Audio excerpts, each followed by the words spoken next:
没事吧？没事儿，你干嘛呀？跑得满头大汗的，我就摔了一跤，没事儿。你跟我说，你去哪儿了？我没去哪儿，我就是刚才过马路的时候，有个人走得挺着急的，他撞了我一下。我没事儿啊，孩子也没事儿啊。这段时间我们不乱跑，好不好？好，我知道了。我哪儿都不去。我再跟医生说一下，我们做个全身检查。做什么全身检查呀？医生刚才跟我说我都能回家了。我们回家啊。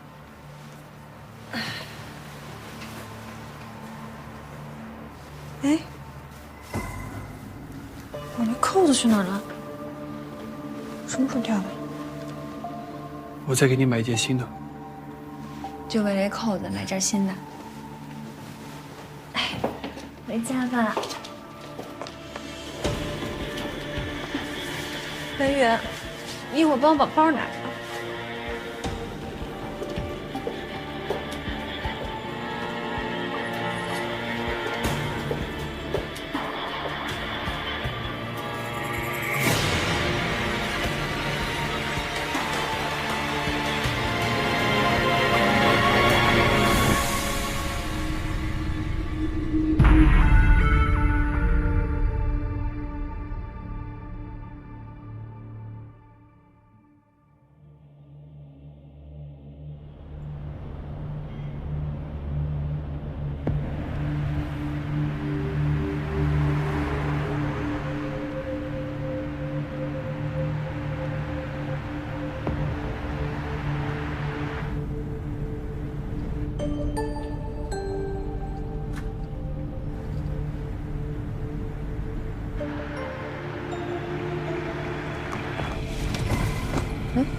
我摄像头50米停车。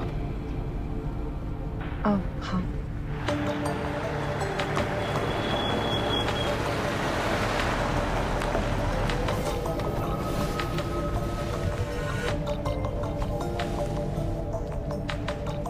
前面靠边停。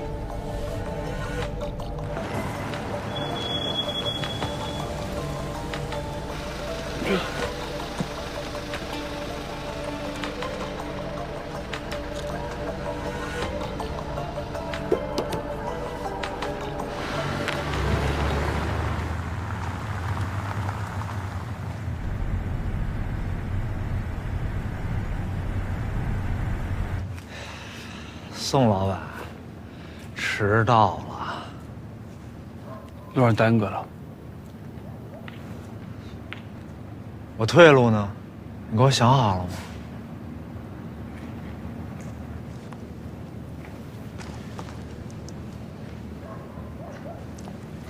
比喜呢？车上呢。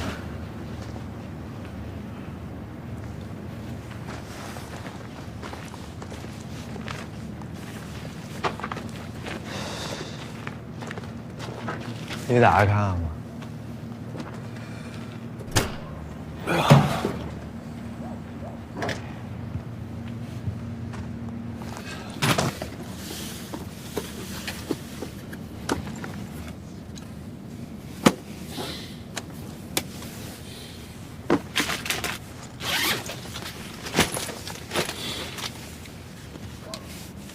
先退路。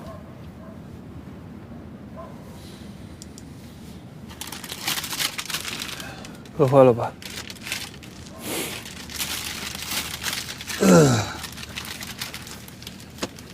钱、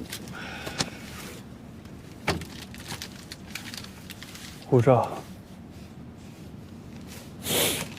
那要是这样，咱还按老规矩来。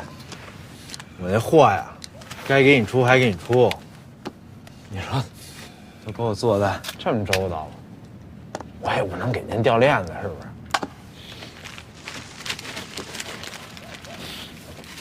再点点。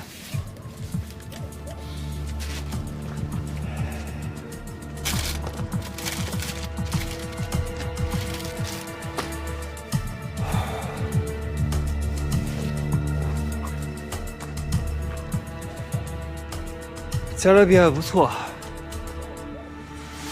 那是天堂。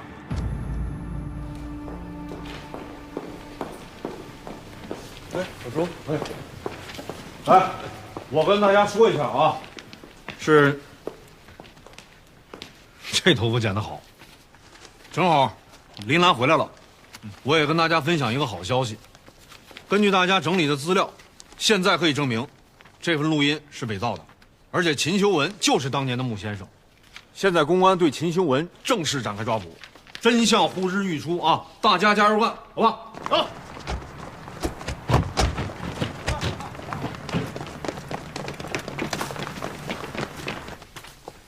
我们不会放过一个坏人，更不会冤枉一个好人。加油！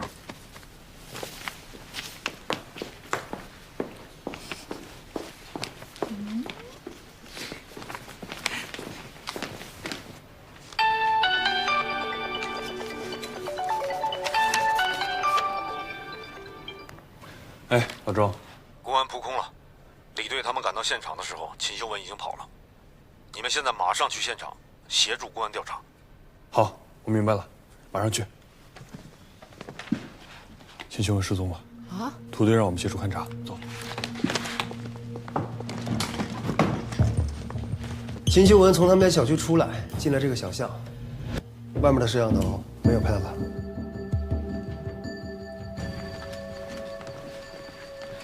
我想不通。你不是说要尊重真相吗？我在想，我爸当年知不知道秦修文还有这么一面？还有他跟我爸的死到底有没有关系？他们家是别墅区，人车分离，这车应该不多啊。车辆我已经排查完了，一共有200多辆车进出，车牌号我已经整理好，转交给公安了，正在排查。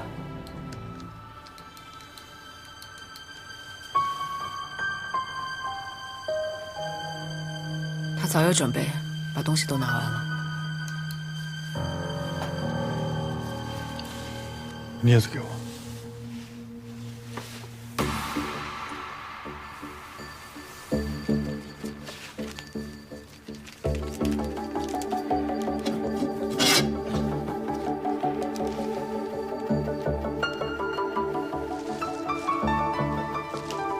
哎，大拿，你帮我把日期往前倒一下。好。对，就是这天，我去了秦修文家。哎，大拿，停一下！这辆车怎么这么眼熟呀？宋白宇的车。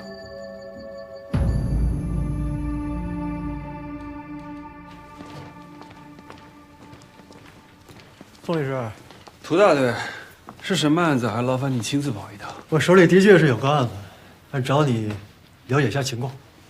请说，知无不言。秦修文，认识吗？认识。你跟他最后一次见面是什么时候？最后一次见面，几天前在他们家。几天前？具体几天前，还真忘了。你去他家，什么事儿？谈合作，他名下有一家文化公司，想请我们力所，做法务外包。有合同吗？有，稍等。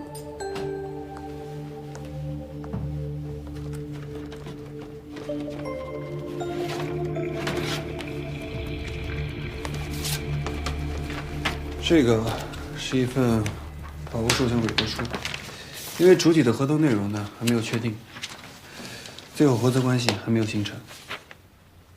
还有其他材料吗？有，我去给你拿一下。等等，放哪儿了？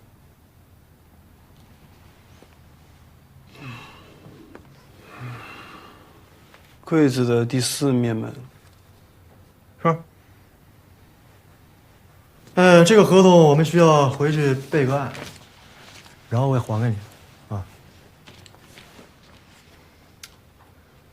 宋律师啊，我需要你这段时间的行程记录。没问题。还有，宋律师，这段时间就不要离开汉江了。也许用不了几天，我们还会再见面的。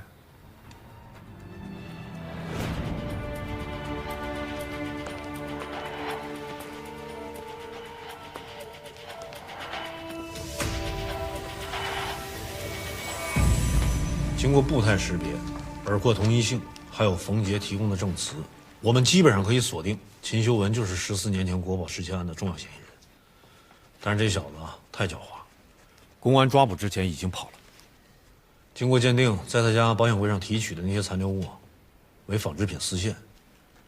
这些纺织品丝线跟市面上文物收藏锦盒的那些材质啊，有较高的相似度。所以呢，我们可以推断，秦修文很有可能带着这些非法获取的文物已经潜逃了。为了不使咱们的文物流失海外，必须找出突破口，揪出秦修文。都听见了吧？干活去吧。去干活，别愣着了，找出秦修文。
怎么起这么早啊？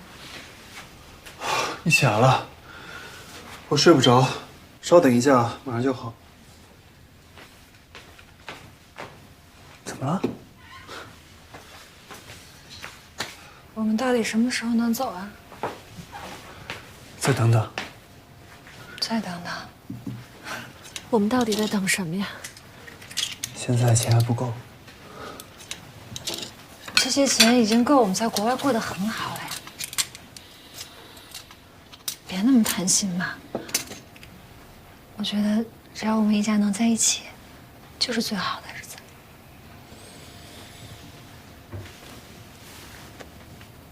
好，听你的。来，早饭吃好，一天好运。二大娘。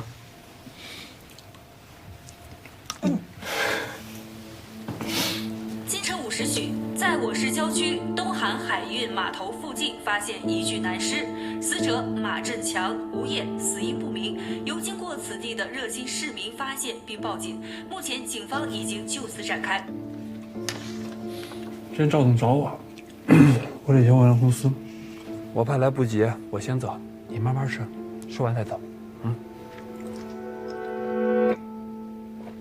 吃好以后也别收拾，晚上回来我收拾好吗？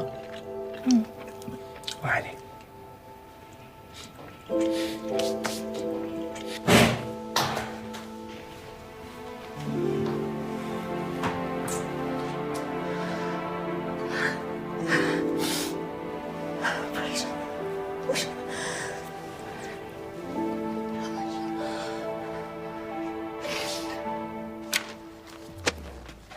就是敲诈。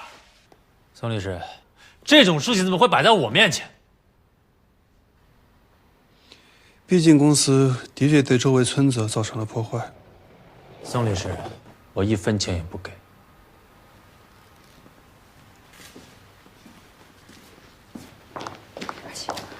郑总，有2位公安的同志找您。我们是汉江市公安局的，赵董事长，我们现在怀疑你跟一起杀人案有关，请你跟我们回去协助调查。警察同志，我不知道你们为什么会突然来找我，这件事情我要跟我的律师商量一下。宋律师，这件事情我应该怎么办啊？我听到了，李队，先配合警方调查，后面事情我来处理。走吧。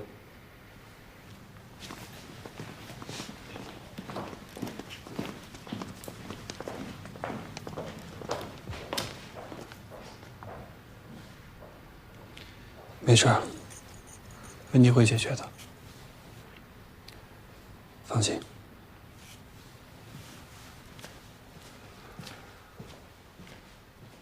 几天前，我市又发生了一起杀人案，公安在现场找到了带指纹的凶器，根据指纹锁定了东韩集团智捷环能有限公司法人代表赵东成，但赵东成坚称自己没有杀人，也提供了不在场的证明。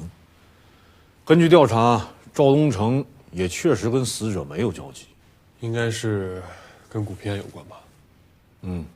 继续。我们在现场发现的这个锦盒和在彭娟家发现那只锦盒从形状和大小上基本吻合，而且跟秦修文家的保险柜里的织物具备同一性。那不仅跟古平安有关系，还跟他背后的古董走私集团也有关系，这重大发现呀！重大发现，好玩着呢。好好看看，看看有什么新发现，给公安辅助。江姐，给他们介绍一下死者情况。死者是一名外号叫大马的货车司机，涉事车辆就注册在大马的名下。死者的死亡时间是在案发当天的凌晨3到5点。我们在死者的腹部发现了致命伤，可以确定为他杀。公安在发现尸体的时候，尸体已经被野狗吃了一部分。刘浩，有什么想法？继续。公安在现场还发现了5个烟头，与死者的 DNA 是一致的。死者的面部有淤青，有皮下出血，死因是因为肝脏破裂而导致的失血过多。现场发现的3棱刀与死者的伤口也一致。另外，死者身上有多处的撕裂伤，现在已经确定是犬类动物所导致的。我看到现场就有这些肉屑，是野狗咬完之后留下来的人体组织吗？不是，是猪肉。猪肉。公安在现场发现肉屑的脂肪颜色和肌肉组织与人类不一样，进一步的检测之后，可以确定肉屑是猪肉。我看过公安的检测报告，没有任何问题。是为了吸引动物，破坏现场痕迹。根据现场的情况来看，大概出现了4到5条左右。虽然是乡下，但是突然出现这么多条野狗，不太常见。所以我觉得嫌疑人是在现场抛洒猪肉，想吸引更多的野狗过来啃食尸体，破坏现场痕迹。那这点就奇怪了，凶手他这么缜密，都知道要清洗鞋印，那怎么可能会把凶器留在现场？如果突然出现的单一证据不足以形成证据链的话，那我们就必须寻找到它存在的合理性，对吧，老周？有点意思。准备去现场吧，啊！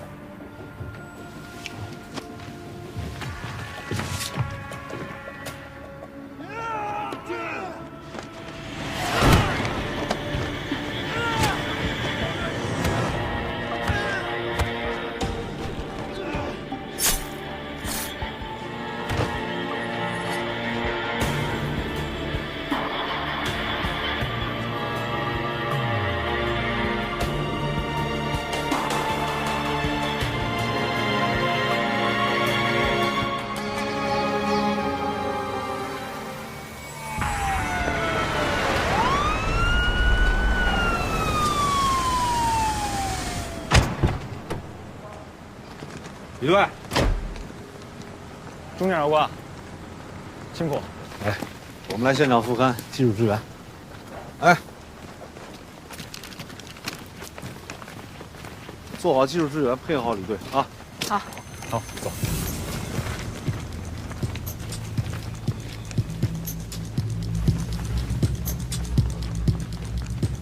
从案发现场的情况来看，死者死后有被拖拽的痕迹。应该是凶手为了干扰我们侦查，故意制造的混乱信息。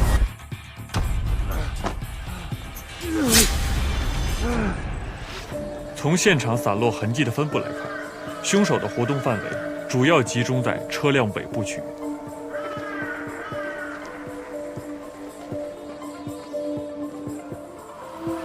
也就是说，凶手杀完人之后，并没有匆忙逃离现场，反倒在现场进行了长时间的逗留，很有可能是个惯犯。不要预判，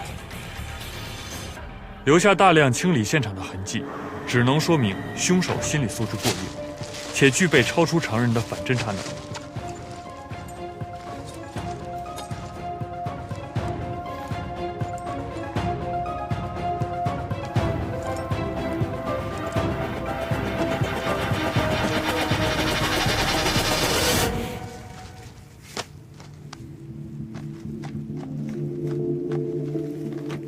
车辆尾部仍残留着剧烈打斗的痕迹，再加上遗留在现场的锦盒，会不会是走私集团交易过程中产生的分歧，然后冲突升级，激情杀人？不会，你还忘了一个关键线索。猪肉。没错，凶手不但仔细清理过现场痕迹，甚至还准备了破坏现场的道具。所以说，这是一起精心筹划过的谋杀案。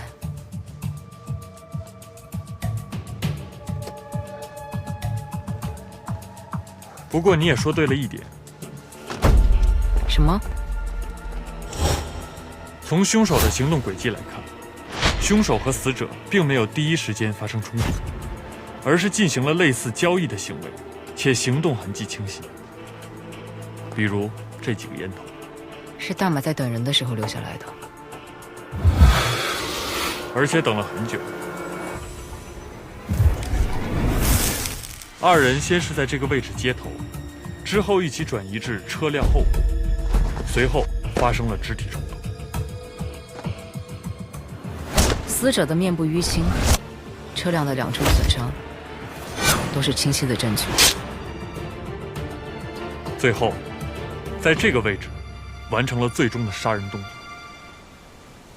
不过很可惜，这个位置的痕迹被清理得很仔细，拿到的线索十分有限。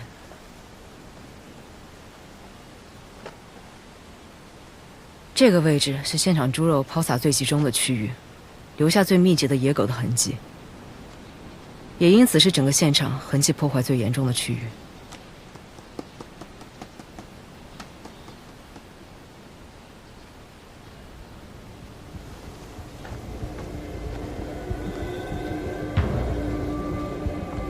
你在画猪肉抛洒分布图啊？嫌疑人沿着这条路一路抛洒猪肉，那么分析他的行动路线和最终方向，就可能找到我们想要的信息。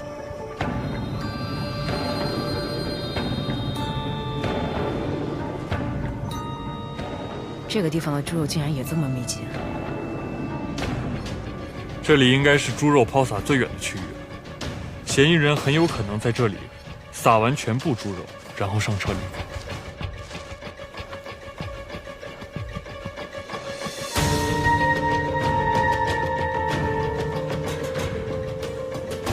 不对，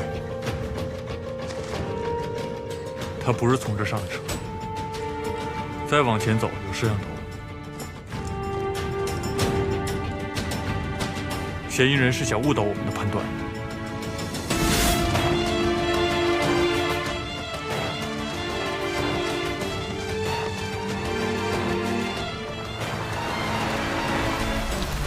然后，大马死的这个位置，刚好是3个监控的盲区。你有什么想法吗？这嫌疑人不会从天而降，更不会凭空消失。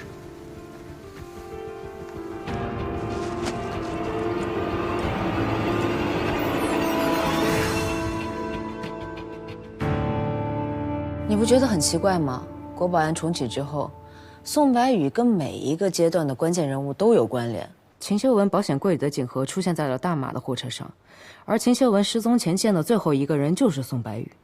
如果宋白宇确实从彭娟家拿走东西的话，那宋白宇会不会是这个链条上的顶端人物？那秦秀文呢？秦秀文可能只是链条中的中间层，他之所以和宋白宇联系，是文物鉴定。但是你想啊，冯杰和秦修文交易是在10几年前完成的，那个时候的宋白宇还在香港读书，还是个孩子呢。现在推定宋白宇有嫌疑还是太牵强，你这几条推理之间的关联未免也太巧合了。这巧合有时候也是疑点。哎，可以啊，这话我记住了。有潜力，看好你。你怎么来了？谁让你进来的呀？哦，我来处理别的案子，顺便找一下允浩。要不我出去等你？行，我下班了，去吧。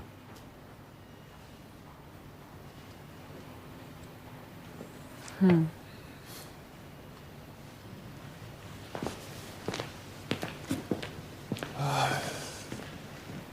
下班了。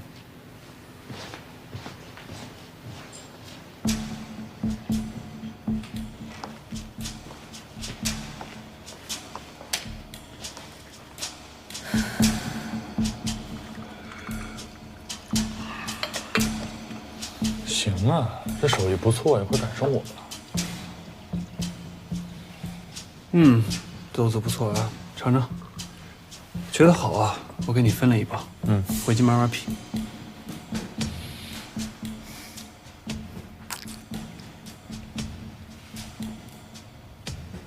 不错。我刚养好，就叫你过来了。这是我一个客户在肯尼亚投资了一个庄园，正劳我入伙呢。你要是有兴趣啊，我分你点干股。嗯，这公职人员啊，不能经商，而且我只爱喝。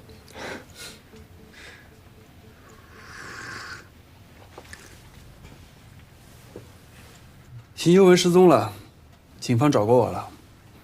怎么，怀疑到我头上来了？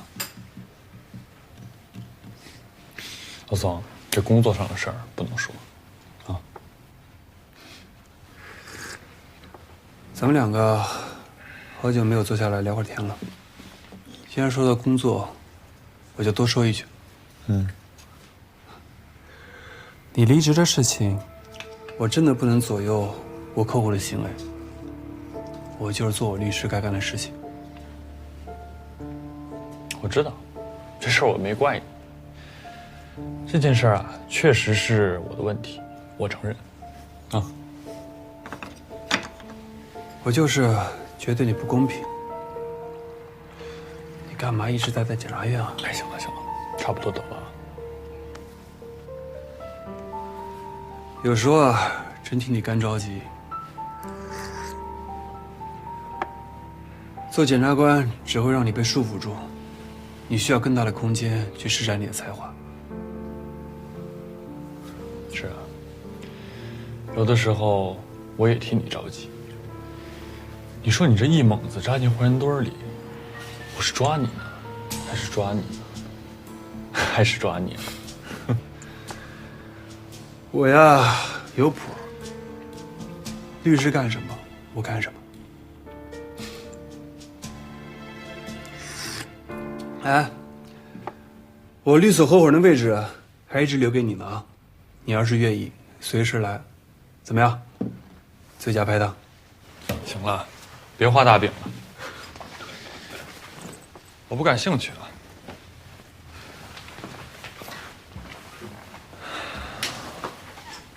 老宋，有件事儿，你知道秦秀文的下落吗？你还是不相信我？我要是知道，我第一时间告诉警方。但是有的时候，这巧合就是一点。走了。啊？豆子带上。不用了，挺贵的，你自己留着喝吧。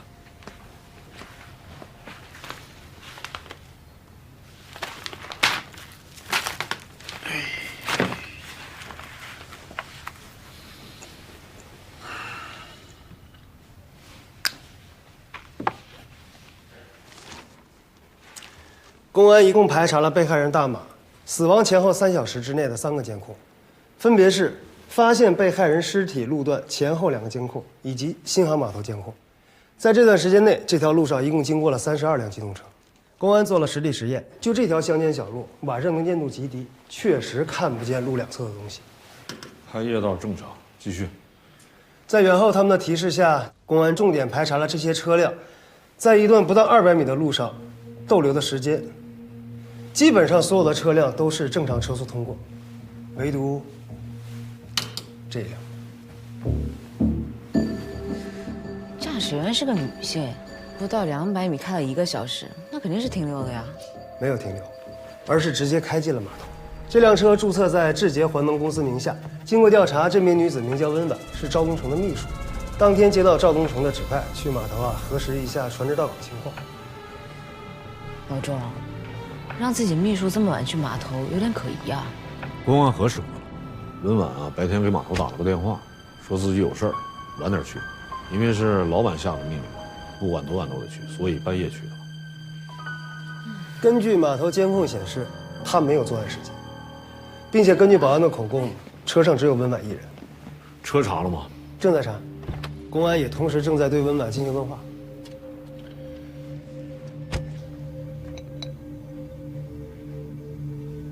你们之前不是已经找我问过话了吗？这种问话很常见，你不用紧张，把你知道的情况再说一遍就行了。你最后一次去码头是什么时候？上周3晚上几点？11点，将近12点吧。这么晚了还要去码头？是这样的，我当天的工作安排有到码头核实到港船只这一项，所以当天我是必须要完成的。从第一个摄像头到码头，需要35秒的时间吗？那这就得看开车人的习惯了。但是多了16秒。什么16秒？新航码头在乡道摄像头的中间，温婉从第1个摄像头开到码头用了35秒，从码头开到第2个摄像头的时候用了51秒，多了16秒。精准。大拿，能再放一下温婉车辆的视频吗？没问题。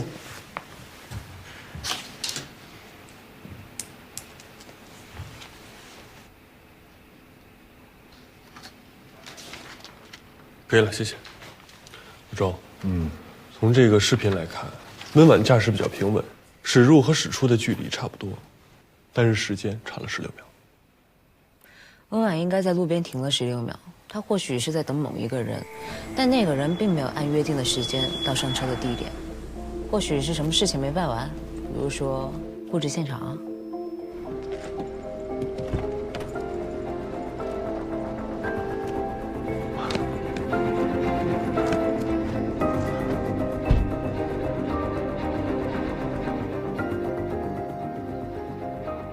这样，会后呢，我跟公安同步一下情况，看看公安那边还有什么新的线索。如果有结果，我第一时间跟大家更新，好吧？那就散会。那天晚上跟你一块儿去的那个人叫什么来着？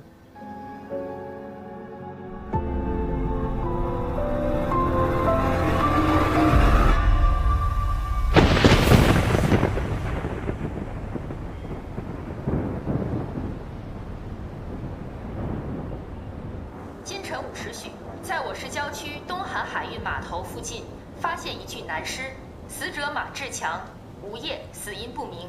由经过此地的热心市民发现并报警，目前公安机关已经就此展开密切调查。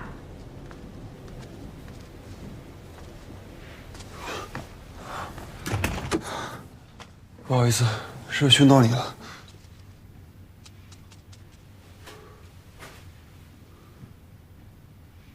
今天警察找我过去问话了。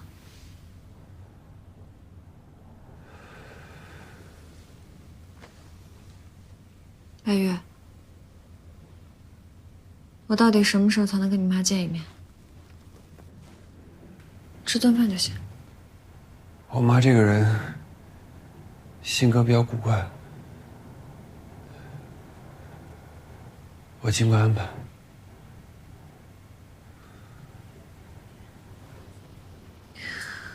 我就猜到你会这么说。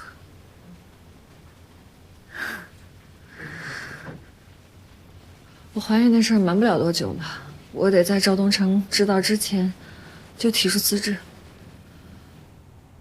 我知道。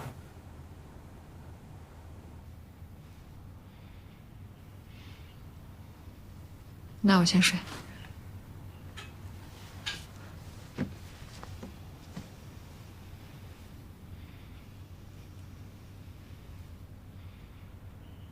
你知道吗？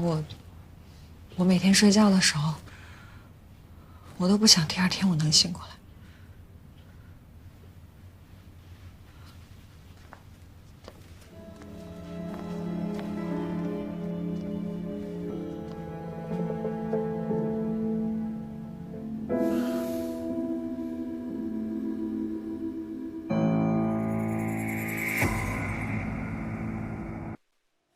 黑夜是向更深的彼岸，扬起的迷雾模糊了边界，心事静默如谜的深渊，选择光明就勇敢刺破黑暗。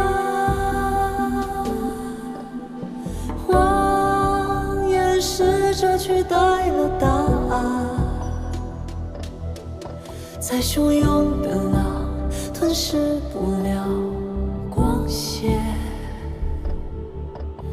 心是灯塔在风暴里沉潜，身为光明就义无反顾的耀眼。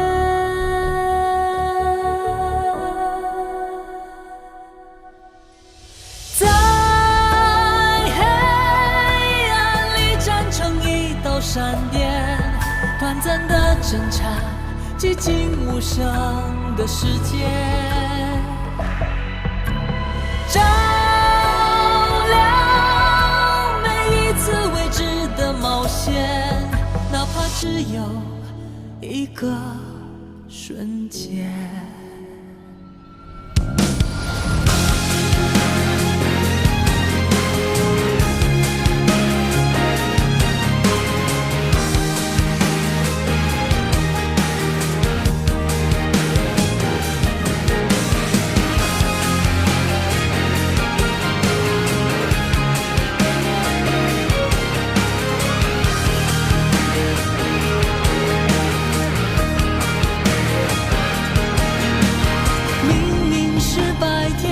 寂静的杀人，白昼的罪恶比黑夜更可怕。我的伙伴，别低头，奔跑吧，在黑暗里站成一道闪电，短暂的挣扎，寂静无声的世界，照亮每一次未知的冒险，哪怕只有一个瞬间。在黑暗里燃成一道火焰，倔强的对抗，侵蚀白昼的梦魇。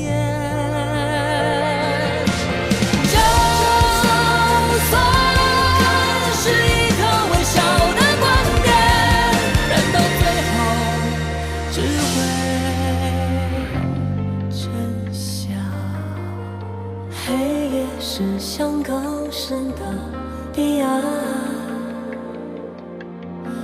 冲破了迷雾，真相在眼前。